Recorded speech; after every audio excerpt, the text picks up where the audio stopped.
koku grīdu, nokrāsoju ar skaisti. Ne visai skaisti.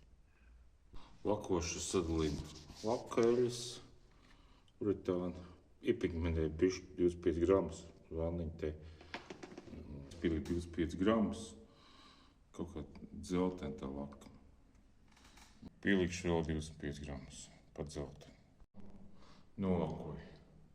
Brīdi ir eksperimentālā.